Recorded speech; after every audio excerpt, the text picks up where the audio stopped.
상가 계약하고 나서 문제가 생기면 여러분들 어떻게 하시나요? 혹시 뭐 네이버나 구글 그리고 챗GPT 같은 곳에 물어보시나요? 아니면 알만한 사람한테 전화를 걸어서 물어보시나요? 저한테 연락 오시는 분들 중에 이런 분들이 꽤 많습니다. 유튜브 보다가 연락드려요.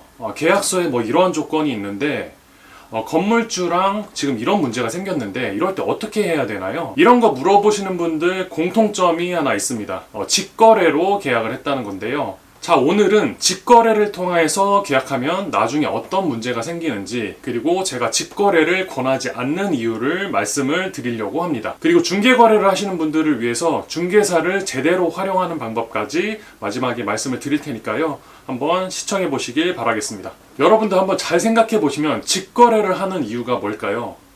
중개보수가 부담스러우니까 좀 절약하려고 그런 경우가 대부분이겠죠. 근데 중개보수를 아끼는 게 중요한 게 아니라요. 진짜 중요한 건 따로 있습니다. 중개보수 절약보다 훨씬 더 큰 비용이 지출이 될 수도 있으니까요. 제가 직거래를 권장하지 않는 이유 첫 번째는 먼저 직거래는 양도인 입장이 강하게 담긴 거래라는 겁니다.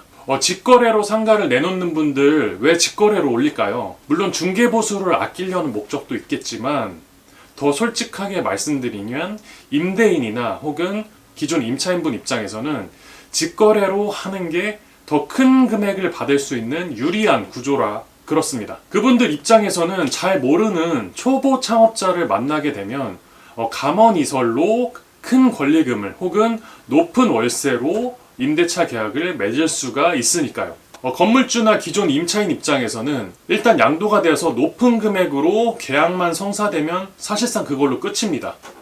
돌이킬 수가 없어요. 계약서에 이제 이미 그렇게 작성을 했거든요. 여러분들 당근마켓이나 뭐 직거래 커뮤니티 같은 데 보시면 이 자리 진짜 장사 잘 되고 있는데 개인 사정으로 어쩔 수 없이 내놓는 거예요. 이런 글들 뭐 보신 적 있으실 겁니다. 근데 여러분들 그런 글들 보시다 보면 솔직히 고지고대로 좀 믿으실 수가 있나요?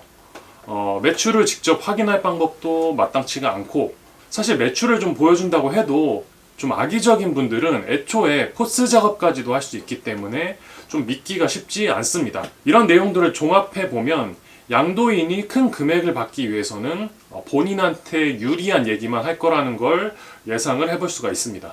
제가 중개 현장에서 보면 직거래로 매장을 운영해 오던 분들 중에 저희한테 다시 매물을 양도를 해달라고 의뢰하시는 분들이 꽤나 많거든요. 근데 이분들이 이제 접수하실 때 권리금이 너무 높아서 저희가 한번 여쭤보면 본인도 그만큼의 큰 금액을 주고 권리금을 주고 들어왔기 때문에 그 정도는 좀 받아야 될 것 같다, 이러신 분들이 굉장히 많습니다. 근데 중개사인 저희들은 알고 있죠. 주변에 권리금이 굉장히 낮거나 혹은 없는 곳들도 있었는데 이분들이 잘 모르고 권리금을 굉장히 많이 주고 들어왔구나. 애초에 이제 기존 사업자랑 신규 사업자랑 혹은 건물주랑 다이렉트로 이렇게 1대1로 직거래를 해버리니까 금액이 높은지 뭐 낮은지 적정한지를 판단할 수 있는 그런 기준이 없었던 겁니다. 자, 직거래를 권장하지 않는 이유 두 번째로는요, 좋은 매물을 비교할 기회가 굉장히 드물다라는 겁니다. 직거래를 하시는 분들은 뭐 중개사를 안 통하잖아요. 직거래 카페라든가 아까 말씀드린 뭐 당근마켓 같은 곳들 이렇게 뭐 핸드폰으로 이렇게 서치하시면서 보시겠죠. 근데요, 여러분들 진짜 좋은 매물은 온라인에 없거나 광고를 올리기도 전에 이미 거래가 되는 경우도 굉장히 많다라는 거를 여러분들이 생각을 하셔야 됩니다. 저 같은 경우에도 정말 아끼는 매물은 일부러 광고를 안 올리기도 합니다. 광고를 빨리 내서 계약을 빨리 성사시키는 게 아니라 광고를 안 올린다? 광고를 왜 안 올릴까요? 왜냐하면 지금까지 말씀드린 이런 분들 때문이에요. 정말 저희가 중개사 입장에서 좀 싫어하는 유형의 고객들인데요. 중개사무소에서 이렇게 알아보고 혹은 부동산 매물 광고에서 찾아보고 나중에 본인이 몰래 직거래로 계약을 시도하려는 분들, 그런 비매너 고객분들이 좀 많이 있기 때문에 그렇습니다. 그래서 중개사분들은 평소에 관리하는 고객분들에게 좋은 매물이 있다고 먼저 연락하는 경우가 많습니다. 딱 맞는 자리 나왔는데 한번 보실래요? 이런 식으로요. 또 다른 경우는 직거래 하려고 막 여기저기 떠보는 손님들 말고 실제로 적극적으로 계약을 체결하려고 사무실에 방문해서 알아보는 손님들에게만 안내를 하기도 합니다. 그러니까 만약에 여러분들이 직거래를 하기 위해서 온라인 매물만 보고 있다고 하면은 더 괜찮은 매물을 놓칠 수도 있다는 거는 항상 생각을 하시고 염두를 하시고 직거래를 하셔야 됩니다. 자, 그럼 직거래랑 중개거래랑 어떻게 다른지 좀 비교를 해드리도록 하겠습니다. 이 표는요, 제가 이쪽에 띄워드릴 테니까 한번 살펴보시고요. 제가 추가 설명을 드리자면 직거래의 장점은 중개보수가 없다는 거죠. 근데 중개보수를 아끼려다가 더 큰 손해를 보는 경우를 제가 현장에서 굉장히 많이 보고 있습니다. 계약서 한 줄을 잘못 쓰거나 임대조건 협상을 제대로 못하거나 또 나중에 건물주랑 분쟁이 생겼을 때 혼자 감당해야 되거나 중개보수는 그 리스크를 줄이거나 문제가 생겼을 때 여러분들이 도움을 받을 수 있는 그런 부분에 대한 비용이라고 생각을 하시는 게 좋습니다. 솔직히 말씀드리면 그동안 제가 문제가 생긴 분들로부터 꽤 많은 전화를 받았거든요. 근데 그분들 대부분 공통점이 결국 직거래로 계약을 하고 문제가 생겼을 때 도움을 청할 곳이 없으니까 그제서야 유튜브를 검색해보고 저에게 연락이 온다는 겁니다. 저도 유튜브 영상에 댓글을 달아드릴 때도 있지만 제가 중개한 매물이 아니기 때문에 상황을 잘 모르고 함부로 조언을 해드릴 수가 없는 겁니다. 반면에 중개 거래를 했던 고객이라면 어떨까요? 어떻게든 도와드리려고 알아봐드리고 또 이 차이가 생각보다 여러분들 굉장히 크다라는 것을 생각을 해보셔야 됩니다. 단순히 처음 계약할 때 중개보수를 이렇게 아끼느냐 마느냐의 차이가 아니라요. 여러분들 상가 계약을 해서 사실 굉장히 오랫동안 운영하시는 분들이 많잖아요. 운영하는 기간 내내, 상가 임대차 계약 기간 내내 지속적으로 발생될 수 있는 문제입니다. 너무 제가 중개거래의 장점만 말씀을 드렸는데 그럼 직거래가 괜찮은 경우는 없냐? 있죠. 있습니다. 만약에 권리금이 없는 공실, 비어있는 임대자리라고 하면은 건물주분들이 이제 임대 현수막 이렇게 붙여놓고 광고하는 경우 있잖아요. 그런 경우에는 기존에 있는 임차인이 없고 건물주랑 계약을 하는 거기 때문에 이 경우에는 그나마 권리금 계약 없이 임대차 계약만 하는 거라서 큰 금액을 손해보지 않을 가능성이 있습니다. 그러니까 그나마 리스크가 적은 편에 속한다라고 생각하시면 될 것 같고요. 근데 이때도 좀 주의할 부분이 있죠. 임대인이랑 임차인이랑 직접 다이렉트로 계약을 하는 거기 때문에 건축물 용도라든가 내 업종이 이 건물에서 영업이 가능한지 그리고 임대 조건이 주변 시세랑 비교를 했을 때 적정한지 계약서 특약사항들을 꼼꼼하게 파악을 하실 필요는 있을 것 같습니다. 그리고 두 번째로는 기존 임차인이 건물주랑 직접 또 재계약하는 경우 있죠. 본인이 이미 그 상가의 임대 조건을 알고 있고 건물 상태, 건물주분 성향까지 전부 다 알고 있는 상태잖아요.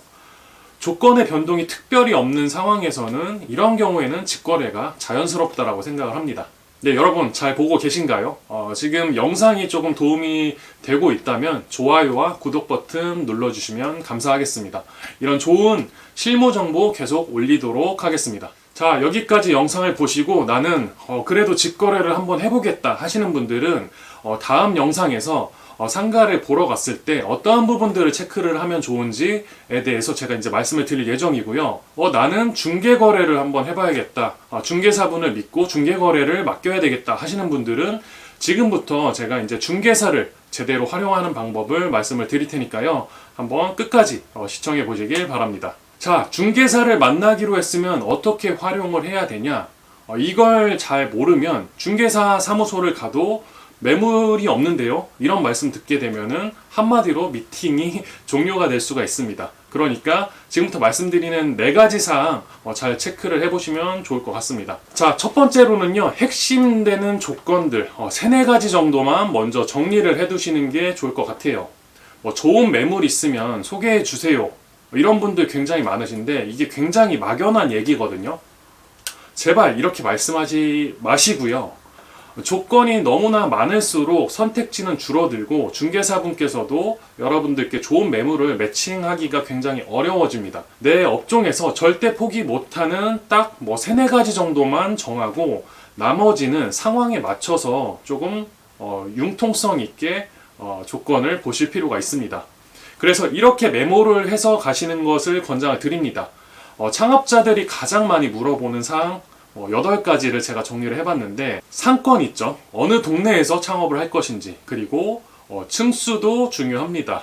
몇 층에서 할 건지, 그리고 세 번째로는 이제 면적, 그리고 네 번째로는 이제 보증금, 그리고 월세, 그리고 권리금이 있는지 없는지, 또 있다라고 하면은 어느 정도 금액이 되는지, 그리고 주차 공간 7번째고요. 8번째 이제 화장실이 내부에 있는지, 인근에 있는 다른 화장실을 사용해야 되는지. 여기서 중요한 건요, 이 모든 걸 맞추는 게 아니라요, 절대 포기할 수 없는 3-4가지 조건만 남기고 나머지는 상황에 맞춰서 오차 범위를 좀 허용을 해주실 필요가 있습니다. 조율할 필요가 있다라는 거죠. 그렇게 중개사분께 의뢰를 했을 때 중개사분께서 어느 정도 매칭되는 매물들을 여러분들께 추천을 해주실 수가 있습니다. 자, 두 번째로는요, 여러분들 중개거리니까 중개 보수가 발생되잖아요. 그 금액이 어느 정도 될지는 미리 파악하고 가시면 좋겠죠. 자, 상가 임대차 중개 보수 혹은 매매도 마찬가지인데요. 계산법은 제가 이쪽에 남겨드릴 테니까요. 보증금에 월세랑 100을 곱해서 합산한 금액에 보통은 상가 임대차 계약은 0.9% 이내에서 중개보수를 받는 경우가 많습니다. 예를 들어서 보증금 1,000만 원에 월세 150만 원이라고 하면은 합산해보면 1억 6천이 나오거든요. 그 금액의 0.9%를 곱하게 되면 144만 원 정도 나옵니다. 이건 이제 법정 한도이기 때문에요. 보통은 이렇게 거래하시는 분들도 많을 테지만 조금 협의도 가능하니까요. 이런 부분 참고로 알고 가시면 될 것 같고요. 세 번째로는 직접 방문하시길 권장을 드립니다. 전화나 문자로 좋은 상가 있나요? 하면 중개사 입장에서는 이 사람이 진짜 창업 의지가 있는지 없는지 알 수가 없어요. 아무래도 약속을 잡고 만나자고 하는 사람은 좀 다릅니다.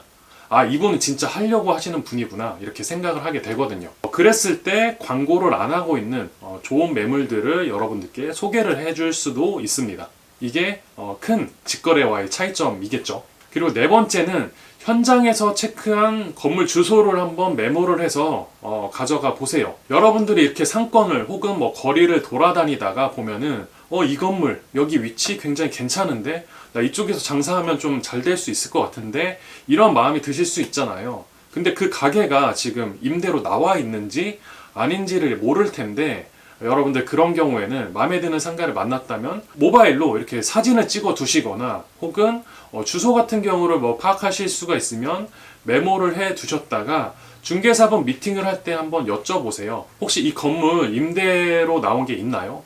조건이 어떻게 되는지 아세요? 하면은 그 지역에 있는 중개사분들은 대략적인 시세를 알거나 본인이 담당하고 있는 매물일 수도 있기 때문에 여러분들께서 1차로 마음에 들어한 상가를 조금 수월하게 계약을 진행할 수도 있을 겁니다. 자, 오늘 내용 핵심만 좀 정리를 한번 해보도록 하겠습니다.